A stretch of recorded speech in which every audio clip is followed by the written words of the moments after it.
Hello friends, welcome to my YouTube channel your success is my work. ठीक है, अब इसमें हम अपना लेसन 2 का वीडियो लेके आया हूँ। यह वीडियो आज आपके लिए बहुत ही ज़्यादा कारगर साबित होने वाला है, क्योंकि मैं इस वीडियो में आपको आज बताऊँगा सब्जेक्ट यानी कि उद्देश्य और प्रेडिकेट यानी कि विधेय।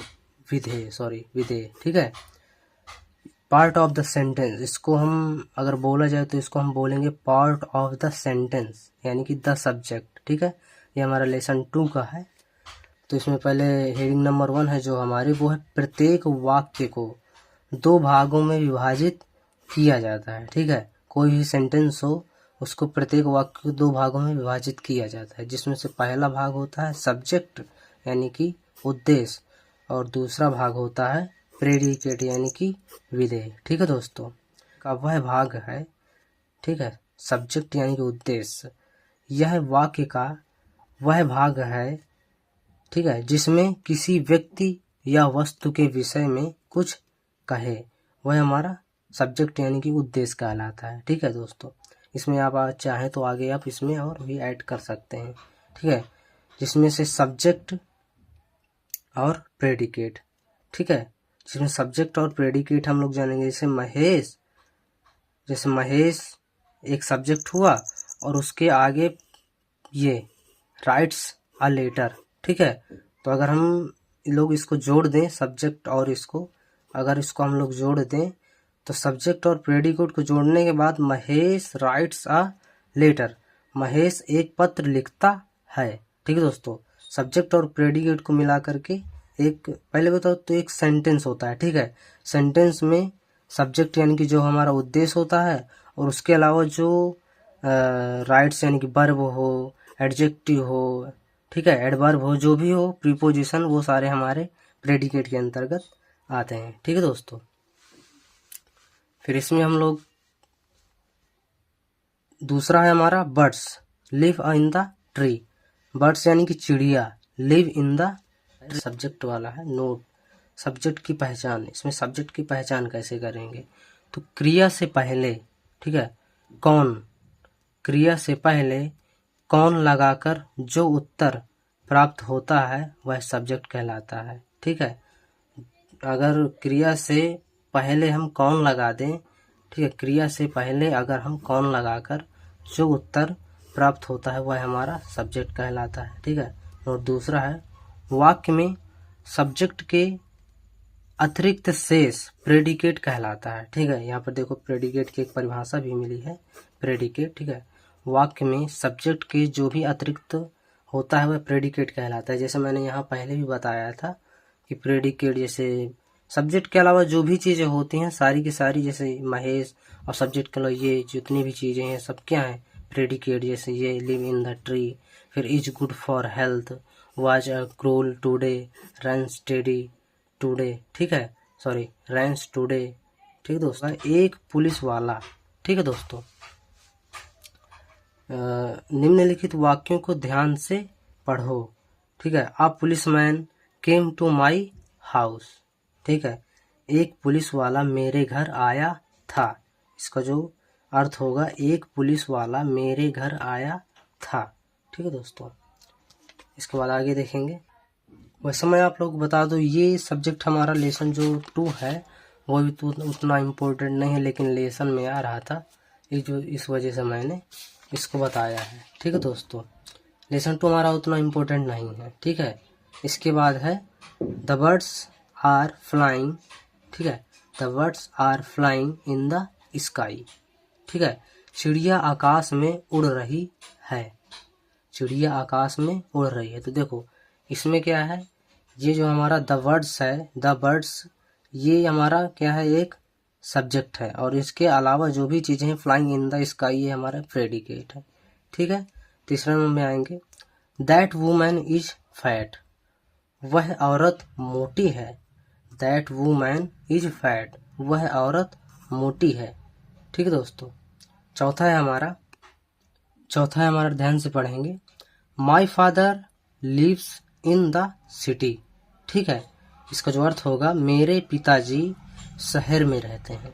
ठीक है, इसको देखो हम अर्थ निकालने का मैं आपको तरीका बता दूं। जैसे माई फादर है तो इसको मेरे पिता, पहले आपको सब्जेक्ट को पढ़ लेना है, ठीक है। फिर यहाँ से उल्टा आपको ले लेना है, city the in the leaves, ठीक है। सिटी यानी कि शहर, इन द मतलब में, लिव्स मीन्स रहते हैं, ठीक है दोस्तों। तो मेरे पिताजी शहर में रहते हैं, ठीक है। कितना अच्छा है, मेरे पिताजी शहर में रहते हैं, ठीक है। आप लोगों को पता चला कि किस तरह हिंदी अर्थ निकाला जाता है। आगरा, पांचवा है हमारा, some boys went to Agra, कुछ लड़के आगरा गए, ठीक है दोस्तों। इसमें नोट नंबर आई है हमारा, जब सब्जेक्ट दो शब्दों से, जैसे अ पुलिसमैन, ठीक है, द बर्ड्स, ठीक है। जैसे उसमें एक मिला था, जैसे हमारे पीछे ये मिला है, ठीक है दोस्तों। इसमें देखो, देख सकते हैं कि हमारे पीछे मिला है अ पुलिसमैन, यानी कि ये अ पुलिसमैन। और इसके बाद जो हमारा ये था, ठीक है, ये है हमारा द बर्ड्स, ये द बर्ड्स, तो यहीं इसी को कह रहा है, अ पुलिसमैन तथा द बर्ड्स आदि से मिलाकर बनाते हैं, ठीक है। जब सब्जेक्ट दो शब्दों से, जैसे अ पुलिसमैन तथा द बर्ड्स आदि से मिलाकर बनते हैं, ठीक है। तो मुख्य उद्देश्य, ठीक है दोस्तों, तो मुख्य उद्देश्य यानी कि सब्जेक्ट जो है वो हेड वर्ड, इसको हम लोग जैसे बोलेंगे माई फादर हो गया, द बर्ड्स हो गया, और सम बॉयज, ये सब क्या है, हेड वर्ड, ठीक है दोस्तों। ये सब क्या है, हेड वर्ड, इनको हम लोग बोलते हैं हेड वर्ड, ठीक है। आगे देखेंगे हम लोग। फिर उसके तथा उसके पहले आने वाले शब्दों को क्वालिफायर कहते हैं, ठीक है। नोट दूसरे में है हमारा, ऊपर के वाक्यों में, ठीक है, ऊपर के वाक्यों में पुलिसमैन, बर्ड्स, ठीक है, पुलिसमैन, बर्ड्स, वुमेन, फादर, जो भी हमने ऊपर पढ़े हैं, यहाँ पर पढ़े हैं, और जैसे हमने यहाँ पर पढ़े हैं, यहाँ पर पढ़े हैं, ठीक है, इन वाक्यों की बात हो रही है। नोट डबल आई में है, ठीक है। तो ये है पुलिसमैन, बर्ड्स, वुमेन, फादर तथा बॉयज, हेडवर्ड, ये हमारे क्या है, हेडवर्ड है, ठीक है। ये सभी क्या है, हेडवर्ड। और ए, द, दैट, माई, सम, ठीक है, सम का प्रयोग क्वालिफायर, ठीक है, इनके जैसे ए, द, दैट, माई और सम, इन सभी का प्रयोग क्वालिफायर के रूप में हुआ है। किसके रूप में, क्वालिफायर के रूप में हुआ है, क्वालिफायर के रूप में हुआ है या है, एक ही बात है। तो मैं आप लोगों को दोस्तों बताऊं, तो ये वाला जो हमारा लेसन है, लेसन 2 है हमारा, इसमें आता है, लेसन के अंतर्गत 2 में आता है। तो मैं बता दूं, ये ज़्यादा उतना इम्पोर्टेंट नहीं है, लेकिन फिर भी हम लोगों को सीखना चाहिए, क्योंकि ये मेरी नोटबुक है, इस वजह से मैंने आपको इससे पढ़ाया है। ये बहुत ही अच्छी मैंने फेयर बनाई है, अगर आप लोग भी बनाएंगे तो आपको भी अच्छा खासा रिजल्ट देखने के लिए मिलेगा अपनी इंग्लिश में, ठीक है। तो इसके बाद हम लेसन, तो दोस्तों मैं आप लोगों को बता दूं, ये जो हमारा लेसन है, ये भी हमारा बहुत इम्पोर्टेंट है, लेसन 3 है। लेसन 3 में आता है आर्टिकल, ठीक है दोस्तों। लेसन 3 में क्या आता है हमारा, आर्टिकल।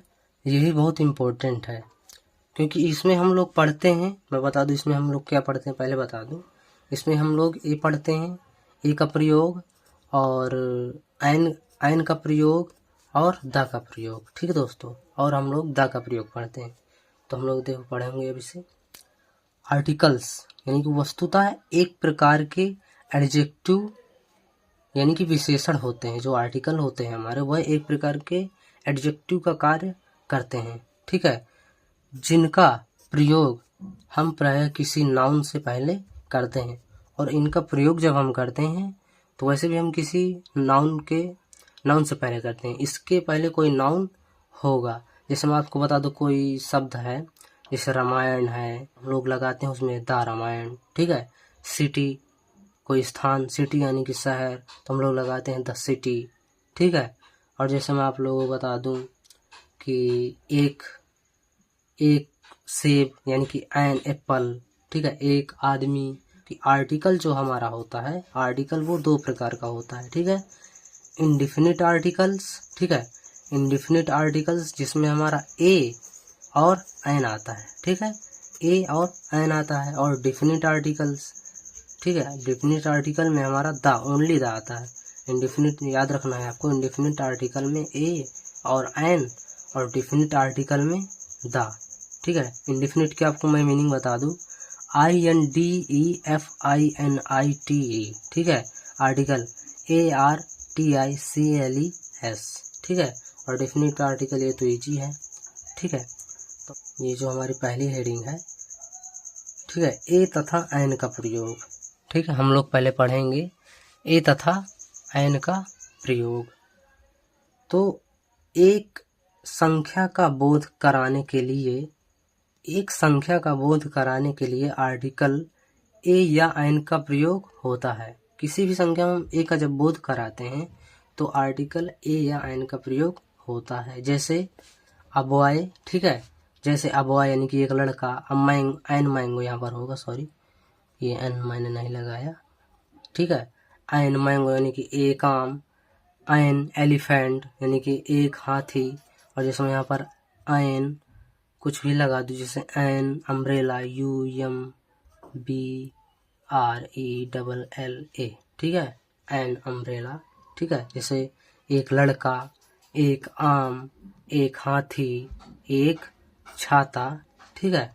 दूसरे नंबर में हमारा, ठीक दोस्तों, दूसरे नंबर में है उन शब्दों से पहले ए का प्रयोग होता है जो किसी व्यंजन, ठीक है, उन शब्दों से पहले ए का प्रयोग होता है जो किसी व्यंजन यानी कि कॉन्सोनेंट, ठीक है, से प्रारंभ होते हैं, जो किसी कॉन्सोनेंट से प्रारंभ होते हैं उनमें हम ए का प्रयोग होता है। जैसे जो हम अभी मैंने पीछे बताया भी है कि AEIOU को छोड़कर हमारे जो BCD और उनके अलावा जो हमारे होते हैं वो कॉन्सोनेंट्स होते हैं। जैसे ये बी, तो बी के पहले हमारा क्या लगा ए, तो उनको छोड़कर हमारा क्या होता है कॉन्सोनेंट्स। अगर हमारा कॉन्सोनेंट से अगर स्टार्ट हो कोई भी शब्द तो उसमें हम एक के लिए हम जो है ए आ का प्रयोग करते हैं। इसको मैं दोस्तों बता दूं, बहुत से लोग इसको ए पढ़ा करते हैं लेकिन शुद्ध इसको आ पढ़ा जाता है, ठीक है। ए को हम लोग क्या पढ़ते हैं आ, कॉन्सोनेंट से प्रारंभ होते हैं, ठीक है। जैसे अ ट्री यानी कि एक पेड़, देखो टी हमारा कॉन्सोनेंट्स है। अ टेबल यानी कि एक, टेबल मीन्स मेज यानी कि एक मेज, टी देखो कॉन्सोनेंट्स है। अ चेयर, चेयर मीन्स कुर्सी, अ चेयर मतलब सी जो हमारा है ये भी देखो कॉन्सोनेंट्स है, एक चेयर।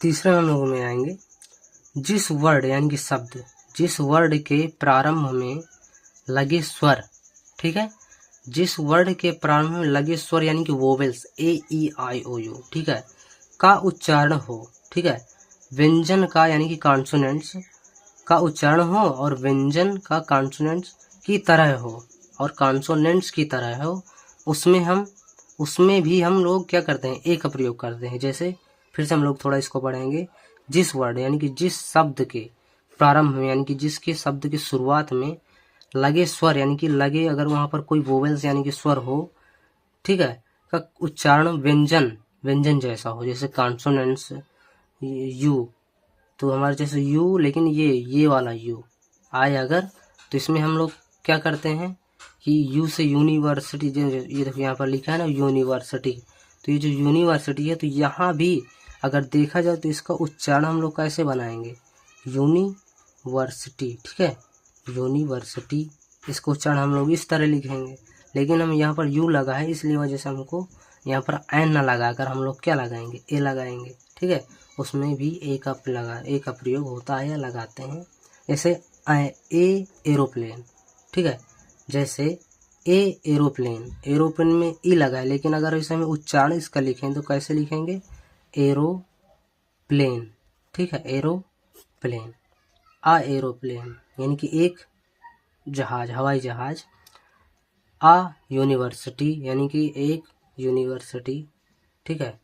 इसके बाद चौथे में आएंगे, चौथी हेडिंग है स्वर यानी कि वोवेल से शुरू होने वाले वर्ड्स, ठीक है, वोवेल से शुरू होने वाले वर्ड से पहले एन का प्रयोग होता है। जो भी वर्ड अगर वोवेल से शुरू है वहाँ पर हम लोग ए का प्रयोग ना करके हम लोग एन का प्रयोग करते हैं। ठीक है, जैसे एन इंपोर्ट। इंपोर्ट क्या है हमारा, एक आई क्या है, इसमें कैसे स्टार्ट हो रहा है, आई से। तो ये जो हमारा आई है तो ये क्या है, आई एक क्या है, वोवेल है। ठीक है, तो वोवेल है, इस वजह से हम लोग ए ना लगाकर हम लोग यहाँ पर कह का प्रयोग बहुत ही लोगों को नहीं आया करता, तो ए ना लगाकर हम लोग यहाँ पर एन का प्रयोग करते हैं। जैसे एन एप्पल यानी कि एक सेब। ठीक है, वैसे भी ए और एन का प्रयोग काहे के लिए होता है, एक के लिए। तो एन मीन्स एक और एप्पल मीन्स सेब, तो एक सेब। ठीक है, फिर इसके बाद एन एलिफेंट यानी कि एक हाथी। ठीक है, एक हाथी।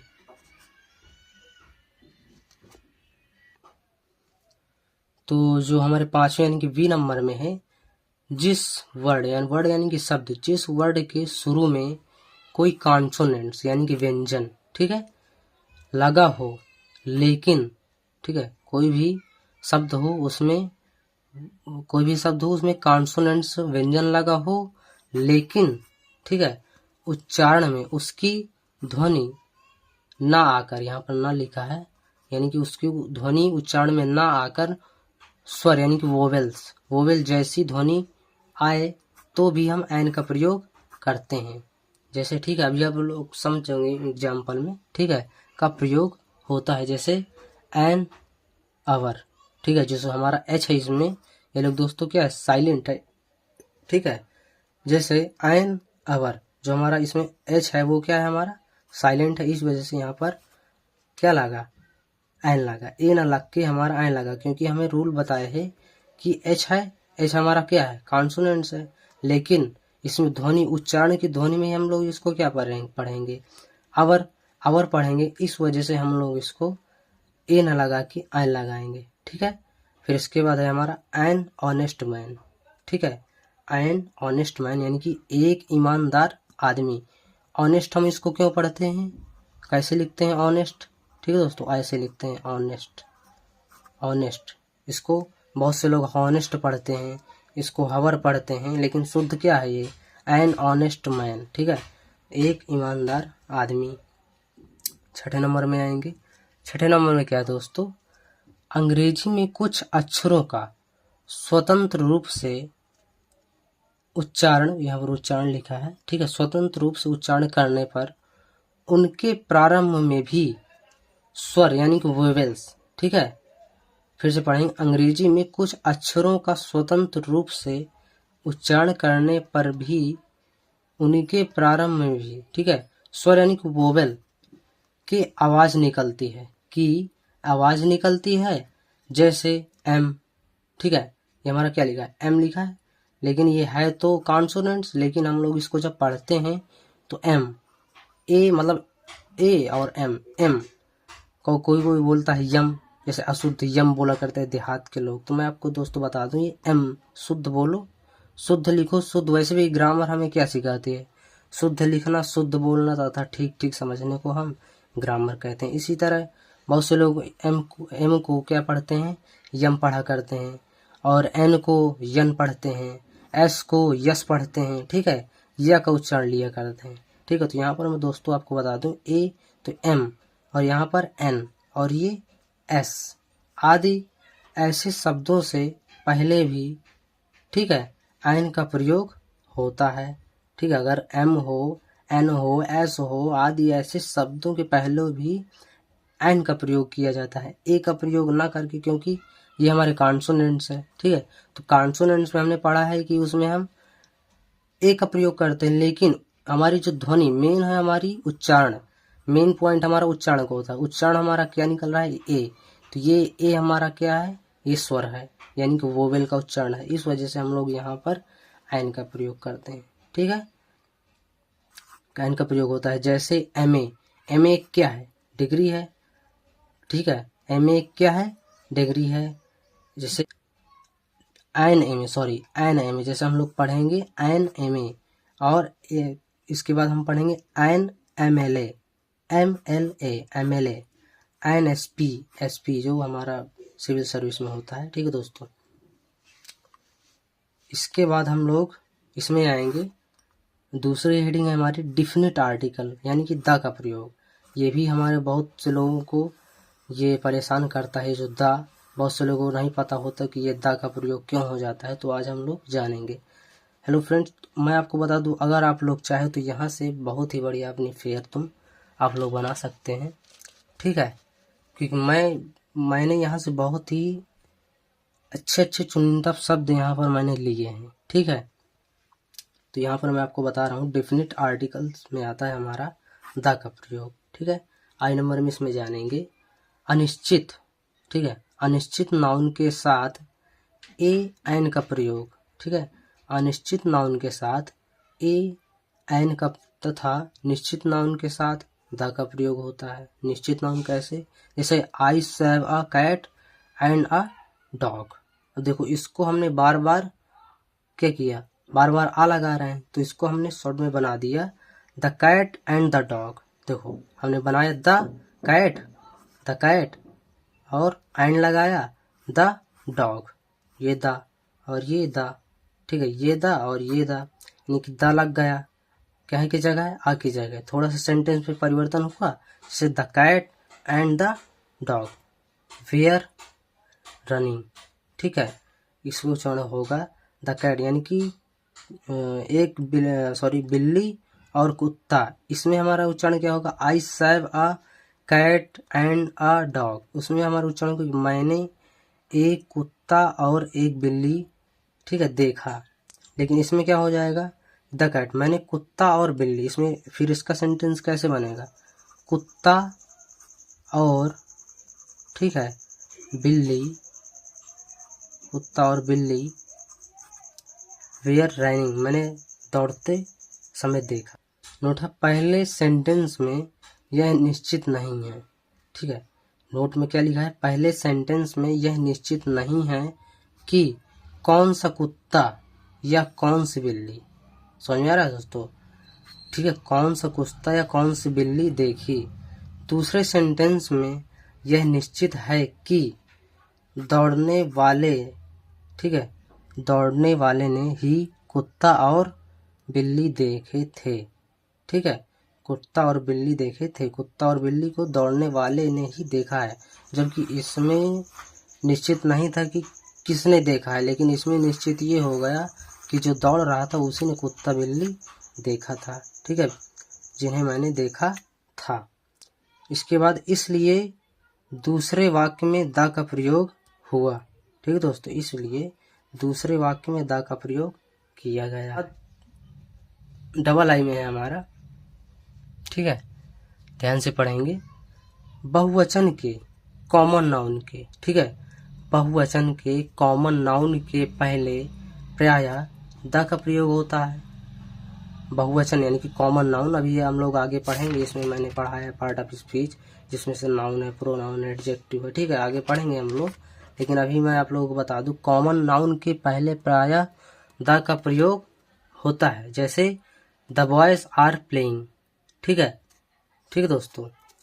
तीसरी हेडिंग हमारी, तीसरे में देखेंगे यदि कोई नाउन सिंगुलर नंबर का हो किंतु अपने पूरे वर्ग यानी कि संपूर्ण जाति का भाव प्रकट करे तो उसके पूर्व भी द का प्रयोग होता है। दोबारा पढ़ेंगे, यदि कोई नाउन सिंगुलर नंबर यानी कि एक वचन, ठीक है, का हो किंतु या लेकिन अपने पूरे वर्ग यानी कि संपूर्ण जाति का भाव प्रकट करे तो उसके पूर्व भी द का प्रयोग लगता है। जैसे देखो हम लोग जैसे में पूरा समझ में आ जाता है, ठीक है।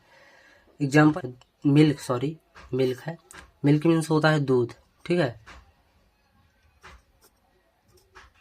दूध।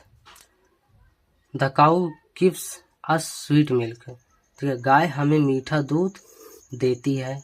इसके बाद ये जो हमारा दूसरा है एग्जाम्पल है द रोज स्मॉल स्वीट, ठीक है, द रोज मतलब गुलाब, गुलाब हमें अच्छे महकते हैं, ठीक है, मीठे महकते हैं या अच्छे, स्वीट का मतलब अच्छा भी होता है और मीठा भी होता है, ठीक है। तो जो गुलाब है हमें वो हमें अच्छे महकते हैं। कर लो, चौथे नंबर में है निम्न स्थितियों में भी द का प्रयोग ही होता है। ठीक है, निम्न स्थितियों में भी द का ही प्रयोग होता है। पहाड़ों नदियों, ध्यान से पढ़ेंगे पहले, देखो, निम्न स्थितियों में भी द का प्रयोग होता है। पहाड़ों नदियों खाड़ियों, ठीक है, पहाड़ों नदियों तथा खाड़ियों के नाम से पहले, जैसे द हिमालय, यहाँ पर देखो हिमालय एक पर्वत है तो इसके पहले हमारा क्या लगा, द लगा, द हिमालय, द गंगा, गंगा एक क्या है, नदी है। ठीक है, गंगा एक क्या है, नदी है। द यमुना, यमुना भी एक नदी है।